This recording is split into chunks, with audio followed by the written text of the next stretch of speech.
I'd like to welcome you, Father Edmond Grace, who is part of the Jesuit Center for Faith and Justice, and also is a chaplain at a Catholic primary school in the inner city.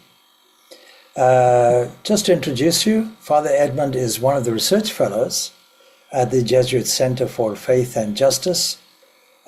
He studied law at Trinity College, Dublin, and Columbia University.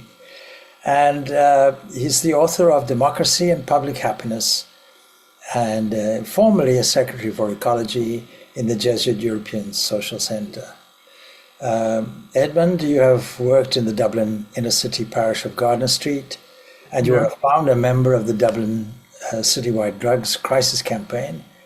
And your work there brought you into contact with politicians and public servants. And your book has its roots, that is the Democracy and Public Happiness book, in this experience, where it seems you began to see the value and power of good public service. Yeah. Well, also, I think the need to develop our democracy. Our democracy is kind of getting out of shape. Okay. To find a new way forward. Yeah. Right. Okay, that's interesting. Well, firstly, I'm not sure if many of our listeners would understand what is the Jesuit Center for Faith and Justice. Maybe you could give a brief summary of that. Okay, the background to the center and to many centers, similar centers around the world, is one of our what we call our general congregations. Kind of parliaments every so often, that we were told, or Congress, that took an option. Basically, it said that where the Jesuit mission is about the service of faith, of which the promotion of justice is a constituent part. So in other words, that we can't speak of promoting belief in God without looking into the question of how society runs itself in a manner which is worthy of the fundamental values of the gospel, and that's where the justice side of it comes in. Right. There are many centers around the world, all over the world, including actually in India, but everywhere, Okay.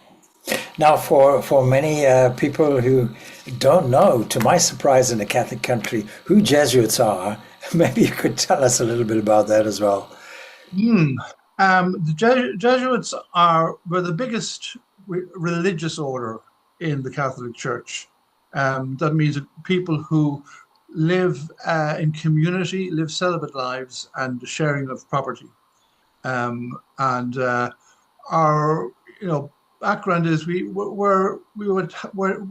have two particular areas of notable contribution. One is education. I mean, certainly, in early modern Europe, we were the pioneers. We still are, a major force. There's 800,000 in secondary schools, Jesuit secondary schools around the world, that sort of thing. Wow. Many Jesuit universities as well. So that's one strand. Another strand is we generally we experiment. We have a strong academic slant, particularly in the area of theology, but not just there. So therefore, someone like myself with a legal background it would be quite normal for someone like me to go do further studies in a place, in another law school, and to use it in different ways. So that's really we are experimenters. That's the way I would put it. Would that make you kind of revolutionaries too, and innovators in theology, or? Well, certainly, the phrase we use is we go to the margins. That's the phrase. That's official type of thing. Yes. We usually use the word revolutionary, but we would use the word going to the margins in all kinds of ways. Especially in dialogue, in interfaith dialogue. It's one area where we do. Yeah. I mean, I think you were founded on the kind of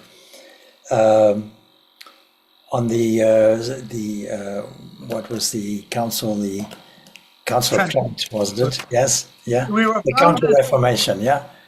Yeah, well, actually, we were, in a way, we weren't, because we were founded when the Reformation was happening, the Jesuits are also happening. Yes, yes. So we're part, but I mean, yes, we became very much involved in the Counter-Reformation, but our origins were very similar to Protestantism in the sense of focusing on the experience of the individual, for instance. The whole question, we would use the word discernment of spirits. You know, in other words, that we weren't in reaction to Protestantism, we were parallel. But obviously, then, you know, we were involved in the Counter-Reformation movement within the Catholic Church. Yeah.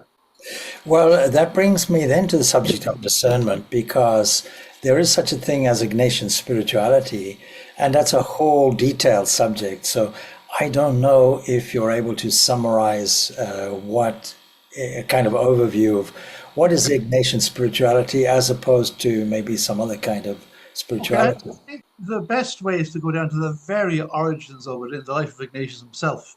When he was wounded and was recovering, he was in a battle, and his leg was seriously damaged, and he was recovering and helpless, confined, and he tells the story of how he was daydreaming.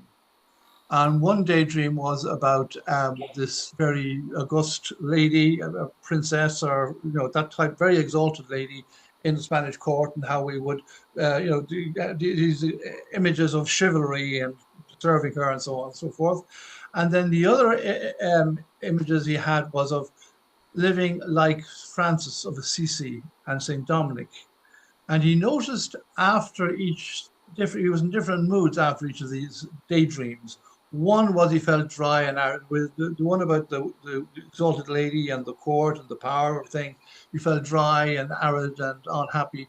Whereas after the second kind of you know, daydream of being like a follower of Christ, he felt much more content. Now that experience is the foundation of Ignatian spirituality. Therefore, looking at your moods and your humors and finding which we would call, he uses the word consolation, which brings consolation, which brings desolation. That's the key.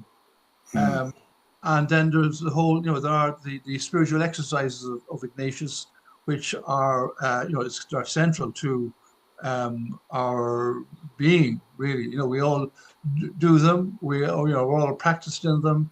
And of course, part of our, when I mentioned education, you know, part of a crucial part of our mission is spirituality, and guiding people in the spiritual life. And it just comes to my mind that you have a paleontologist in your kind of lineage, I suppose, de Chardin. Teilhard de Chardin, yes. Yes. And I think in the 1960s he was something of a controversial figure. Is that correct or not? Yeah, well, the worst was over by the 1960s in Vatican II. But he was, you know, he was dealing with the origins of the human race and the whole thing of then the whole question of Adam and Eve and Genesis and the story of evolution and so on was, you know, very alive. And he wrote something trying to reconcile the whole idea, and it was seen as undesirable, and he ended up in China. That's where you were sent in those days. But then, of course, he became very involved in the whole area of the discovery of the Peking man and so on, Beijing man. But he always was a kind of, you know, an explorer, an experimenter. But he died in 1955, I think it was. But by Vatican II, his vision was more or less affirmed, you know. Yes. I mean, there are many of his books, Phenomena of Man and so on and so forth, that are really worth reading. Yeah, absolutely. Yeah. So thank you for that, giving us the outline of Ignatian spirituality and so on. And I heard that you said you had some kind of legal background, I guess. Yes. I mean, I'm aware that Jesuits do something like 14 years training before ordination. Would that be correct? Well, there's no fixed time. Oh, okay. But there We is can a go lot on of, eternally. and also we'll study after ordination. Quite typically, once you're Yeah. ordained, you'll do further studies. And Yeah. my Columbia degree, for instance, was after I was ordained. Ah, Uh, right. Yes. so it's not, yeah, yeah. So it is we do, yeah, we're big into study, yeah, and Yeah. the intellectual life, yeah. Do you feel that the emphasis on the head diverts from the heart? I mean, the heart is the center of the person, Yeah. right? Um, but the, the heart without the head can go astray, basically. Yes. I think that's the whole idea of discernment, the whole idea of then of doctrine, and the church teaching and so on, is part of that. But I mean, without, if you're just into the head, you're divorced from reality. You know Yeah. that. So, and discernment is about the heart. Yeah. No, I came across in Zimbabwe a very good friend of mine, a Jesuit priest, who was very keen on developing and teaching what was called the Enneagram. Okay. And a lot of Jesuit priests and Dominican nuns as well. Somehow they get involved in that, Yeah. and I think he was telling me that they engaged somebody. They wanted somebody in the Jesuit movement tradition that could give them a psychology deeper than the standard Myers-Briggs kind of Yeah. typology, and wanted to, and they came across this idea at Berkeley University and brought somebody across. And his question to the Jesuits, he did it as part of Jesuit training, was, okay, sit, close your eyes, what are you feeling now? And it seems that it was a struggle for them to identify that, and that's why I asked that question, actually. Okay. You Well, know, I mean, certainly at a point around the middle of the 20th century, uh, the culture would have been very cerebral, and yes, there was a need to move away from that. I think that would be generally, and certainly the Enneagram.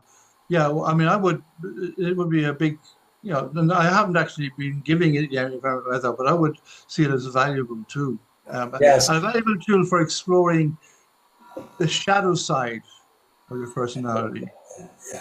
Well, I came to Ireland first on the invitation to conduct a workshop on this Enneagram. But actually, I teach Enneagram and Essence of Truth. So it's not Okay. exactly the Enneagram. The idea is that if the Enneagram is going to tell you something about a persona or a mask, then there must be some entity, profound entity that sits behind it, is the idea. And that's how we introduce our Vedanta philosophy in terms of that, you know. Okay, I see. I see. Yeah. But I have to say that my interest in it was because of my mutual association with the Catholic Jesuit priest in Okay. Zimbabwe. Yeah. Yeah. And we were great friends, and we were kind of bouncing off each other. What was then, I suppose, pioneering ideas about it, you know. Yeah. Okay. Oh, good. Let's come to your book then, Democracy and Public Happiness. Right. Yes. How did you start doing this, and why, and what was the outcome of it? Yeah. The start was a rather strange story. My failure to vote in an Irish referendum. I was on my retreat, and I was confident the referendum would pass. It was to do with Europe. The Nice treaty was way back over 20 years ago now. And I can remember coming out of the retreat, seeing the headline paper that the referendum was lost. So they kind of renegotiated and did another referendum, and it passed. But I began then, out of sheer bad conscience, to think about, how I saw Ireland and Europe, and also really how I saw democracy, because I feel. Let me put it this way: every successful form of government changes the society it governs, and thereby renders itself at a disadvantage to govern the changed society. And therefore, the government itself needs to change as society changes. That would be my fundamental. But there was a forum on Europe organized by the Irish government, and I, with actually in association with, I wasn't on the centre staff, or I wasn't, but I went with the director of the centre to make a contribution to to their deliberations. And there was a man there who was a very big figure in Irish and European politics, Brendan Halligan. And he said, you need to develop these ideas. And he was, was assembled a kind of a seminar group of members of the 5 different political parties in the Irish Parliament, with some very senior public servants, and a number of people then also from the civil society groups of different kinds. And he chaired it, and I served up a number of papers, and they, critiqued it. I revised them then, and anyway, the end of it was this book, which had a preface signed by 5 party leaders in the Irish Parliament. Largely because one of the figures in the seminar was the Secretary of the Irish Government. So he asked me to draft something, and the 5 leaders signed it. And one of the things that's said in it, which I've quoted again and again, which I think is really important, is the elaborate bureaucracy of the modern state has become a barrier between citizens and elected leaders. For me, is the challenge that's partly the challenge to democracy at the moment. And I think it's not particularly novel or outrageous. There's a lot of reflections on it. And the whole issue of citizen juries and what they call deliberative democracy has arisen from that. I'd be interested in that area as well. So that's really what the book is about. It's looking at how, and that's what I'm saying, that when Parliament started, the bureaucracy was tiny. And to give you an example, 1833, there was a Factories Act looking at factories, and for the first time, there had been known before that, but they were ineffectual because they didn't have any enforcement mechanism. This act had an inspectorate. That was the first ever inspectorate. Now, the whole civil service now is about that. And we're talking about almost 20% of the population working for the state. So it's a very different world. It's dramatically changed. And government then needs to catch up. I think that's always going to be the way. Yeah, I mean, just stepping back from that specific thing, democracy in general, do you think it needs reform worldwide? Of course, it's different in different countries.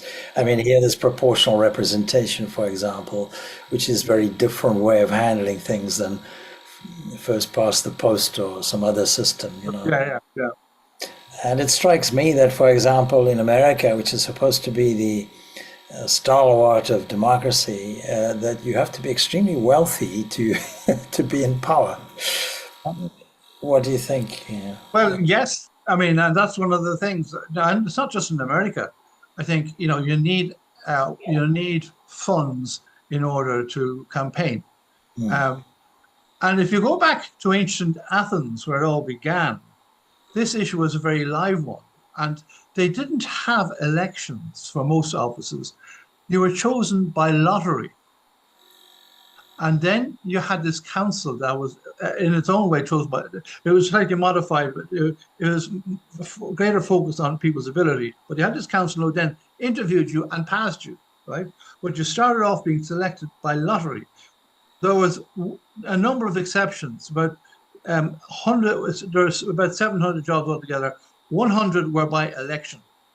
And these were the jobs dealing with the army and with taxation. And these were the jobs that you needed money to stand for. There was a kind of a compromise with the power of wealth. I think that's always in reality necessary. But if wealth, because wealth is always powerful. Let's put it that way. And whoever has money they're powerful people, and how you kind of keep that horse tame Yeah. is part of the challenge. There's something that I've heard of, it's often announced here and there on the media, of happiness index. Yes, I And have. Yeah, I'm not sure. I mean, there is one of the neighboring states to India, actually. I think it's Bhutan or one of those uses that. But the question is how. I mean, it's one way of measuring how things are going, but it doesn't tell you how to get there. yes, exactly.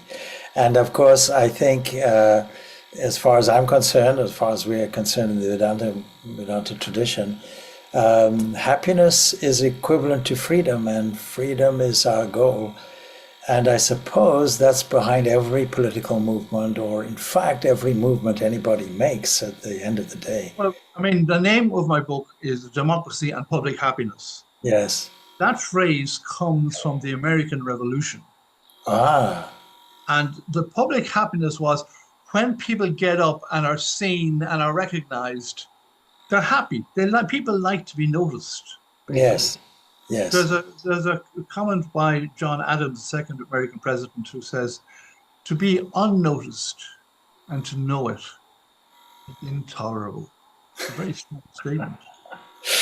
Yes, yes. One of the things, too, in the whole Jesuit approach to this issue of faith and justice is that false images of God are at work in unjust government. In other words, you've got to, be reflecting on how do you understand God if you really want to understand how government works. And that would be a very strong element there. Participation. Then, of course, the church, the social teaching of the Catholic Church is behind all this as well. It began with Leo the 13th in the 1890s, 1891, and Leo the 14th deliberately chose that name. You wonder why. You're looking on, you wonder why call yourself Leo? But that's why he chose that name very clearly. There's no other reason. There's a Leo the Great way back who's okay too, but he chose that name for that reason, unmistakably. But then, the question is, false images of God lead to unjust structures. I wonder what atheists or secularist atheists would make of that. It's a good question. I don't know. I don't know. Except, I mean, when you think about, really truly atheistic governments, their record is not impressive. I mean, we're talking about communist government. Yeah. They're pretty horrific. So, Yeah. I mean, I don't know what atheists will make of that either. But I think, I think there is a real issue here. I mean, there are historians who would say that in Nazi Germany, for example, that the Nazi movement actually went against Christian values and ethos and norms, and went into more the kind of pre-Christian Germanic kind of approach. Yeah. And so we all know where that went exactly, very good. I want to talk a little bit also about your role in your school. You're the chaplain of a Catholic primary school there in the inner city. And I think we've had a previous discussion prior to this anyway, where you were interested to know a little bit about other religions, and in our case about Hinduism. And I think we had quite a long talk about that. Yes, I have my notes here. Okay. Firstly, what kind of proportion of well, I'm going to start with other religions, non-Catholic religions, put it that way, are in your school. Yes. One, actually, we don't have a firm identification of who is what, as a formal list. I mean, that's just how things are. But of course, within the classroom, children would say, I'm Muslim, and you'd have girls with their veils, Yes. That's not a controversial issue in Ireland, actually, unlike say in France.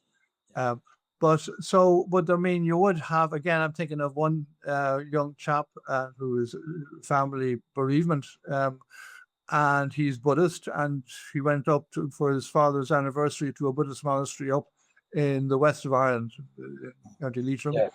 And we would talk, and he would. So there's there are many different. About a third of the maybe a little bit more than a third of the school is Catholic. Okay, I was going to say Irish Catholic, but no, it's not, because there's people.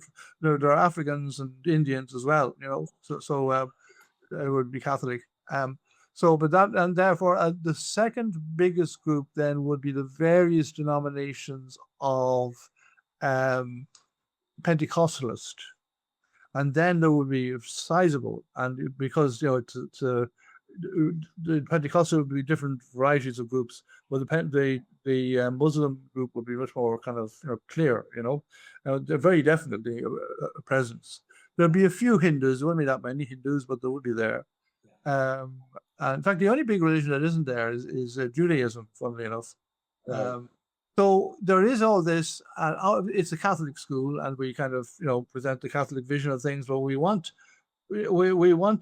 people, every child in that school, to leave with a respectful knowledge of each other's religions, as far as the respect for each other. Yeah.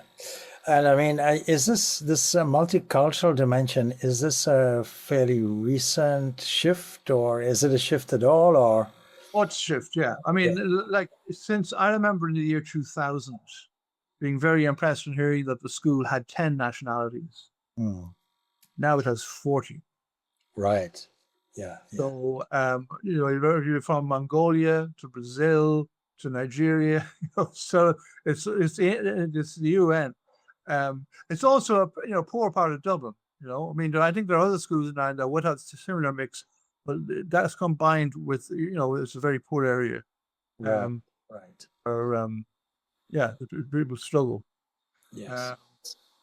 So, yeah. I mean, the increase in multiculturalism has become a kind of topic which has been emotive amongst various sectors in Ireland, and I notice across Europe as well.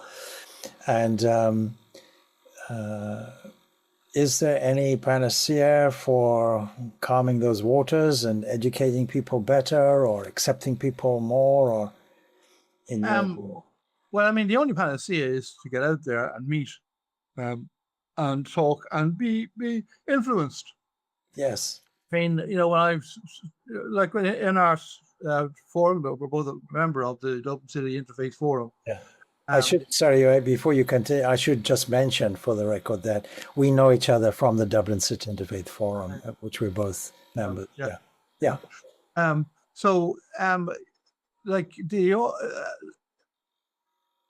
Okay, I believe it's a small minority who are peddling hatred, right?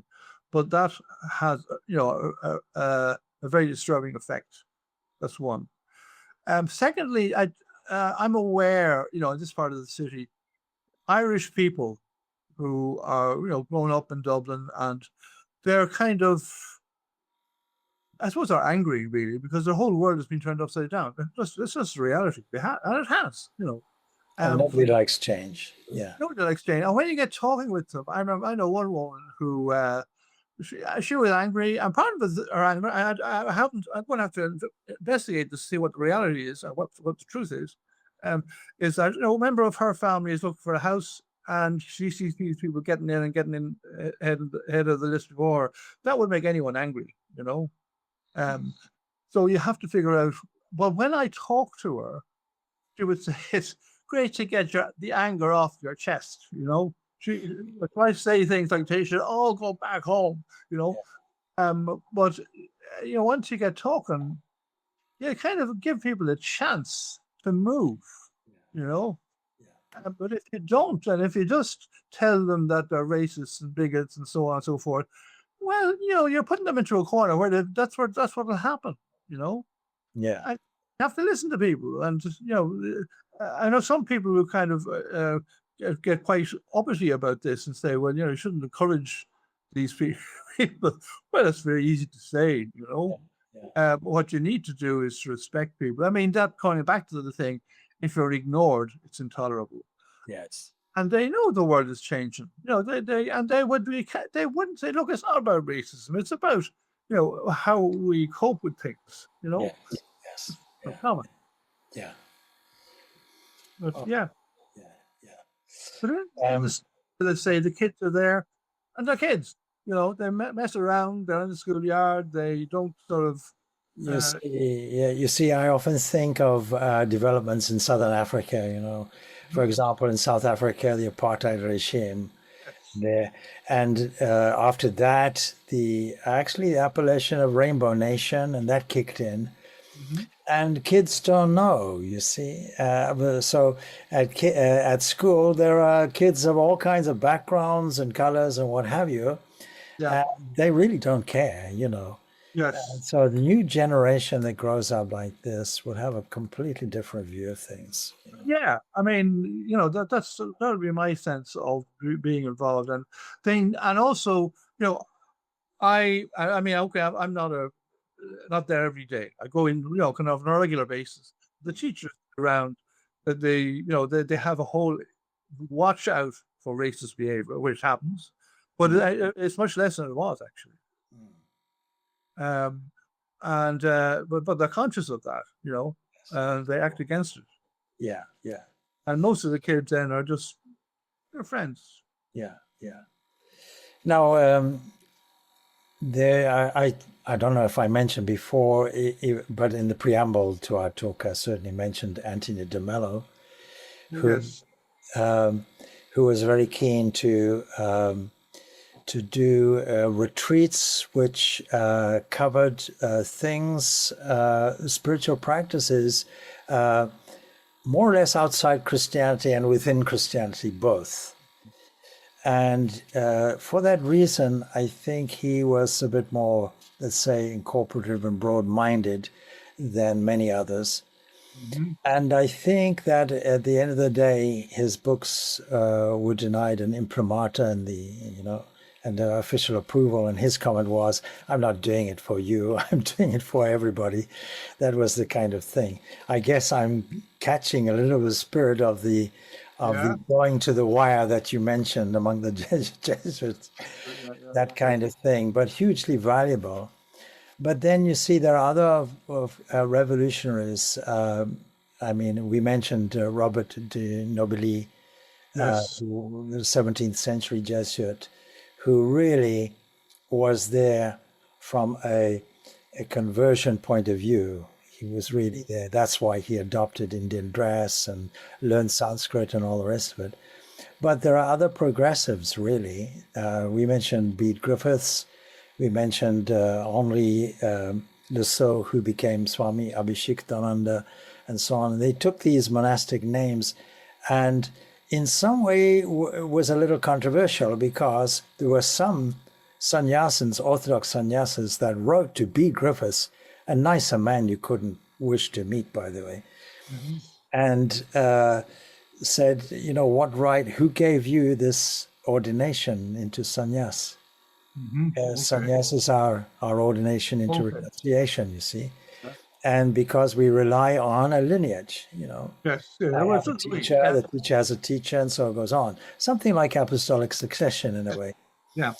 And so they said, imagine if we dressed up like a Franciscan or something and went to Rome or something and then taught our Hinduism there under the guise of this, what would you think? Would it be appropriate, And you might have said, well, who ordained you a priest, That kind of controversy.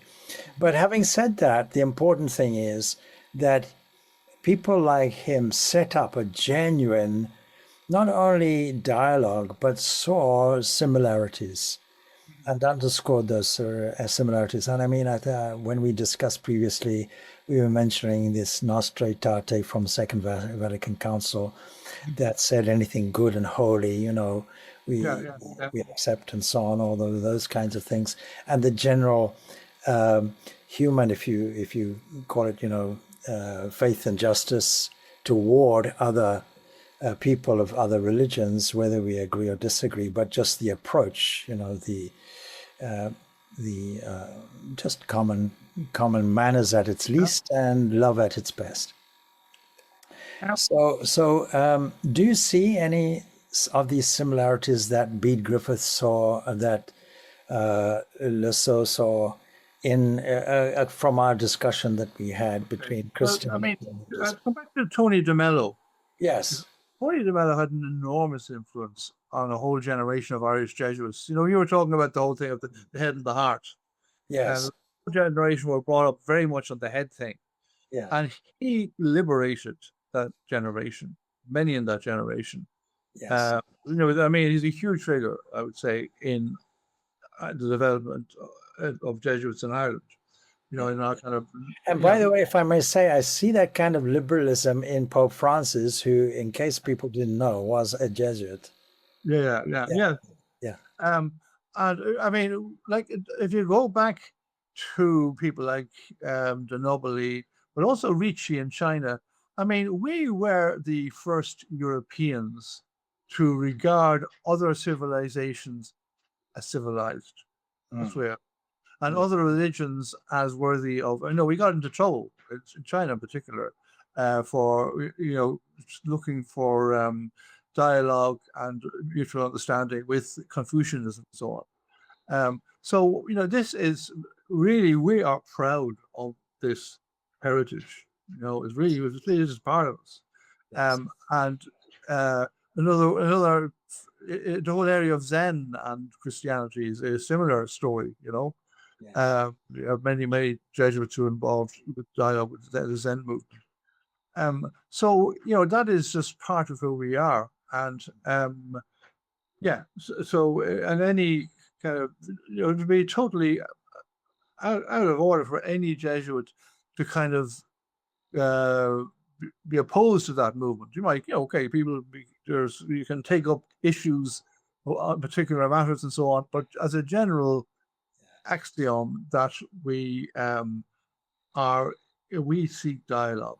Yes, and of course, in the modern age where we're thrust into each other's laps, so to speak. Oh, yes. It is a natural development that not only are we required to understand each other, but also that we can. There's an element of syncretization, if you will, as part of that. For example, breathing techniques from yoga, mindfulness techniques from both Hinduism and Buddhism, by the way.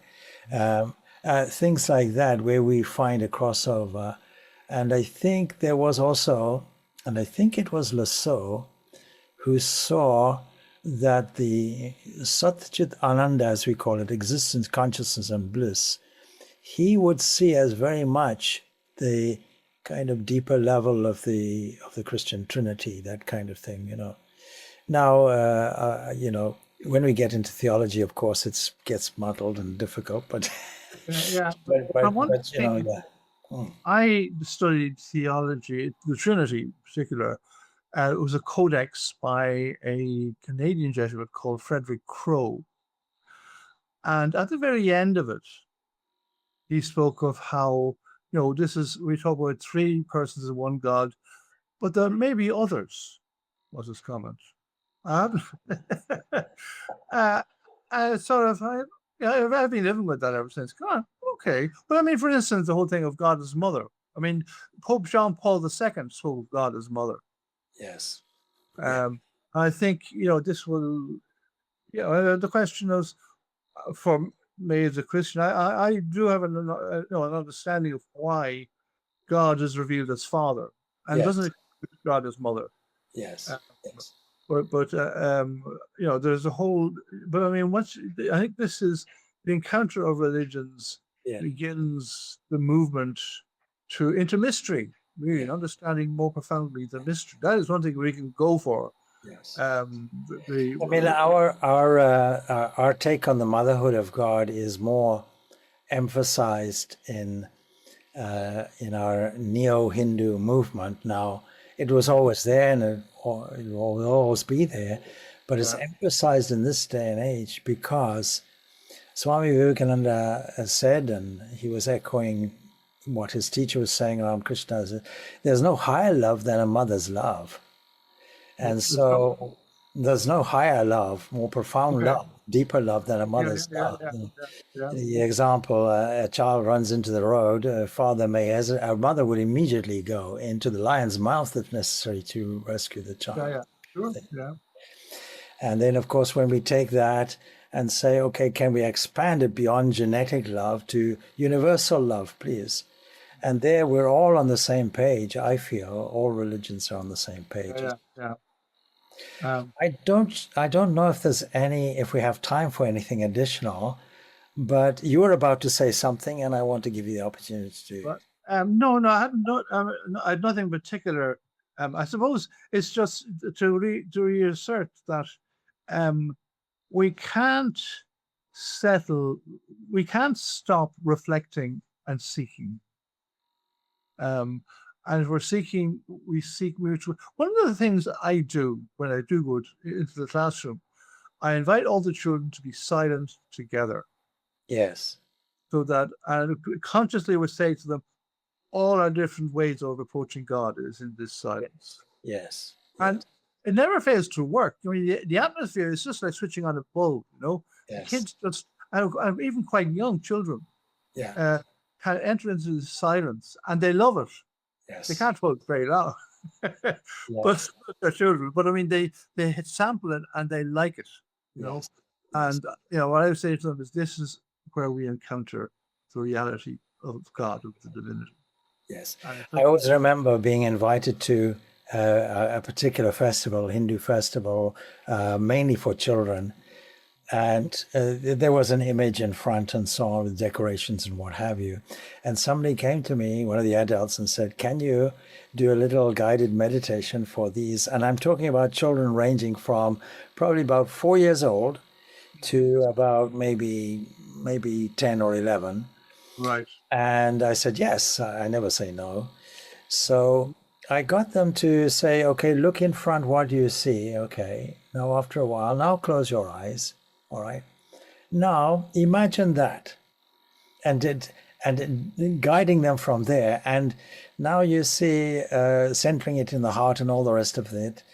And it's remarkable that after even 7 minutes, not one movement, they were entirely engaged.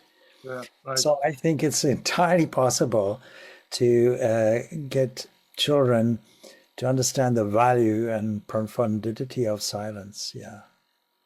Yeah, absolutely. Father Edward, it's been an absolute delight. Do you have any final questions or comments or anything? Not really. No. It's been a very happy experience, I must say. So thank you very much. Good. Yes. Wonderful. Thank you. Enjoy your day now.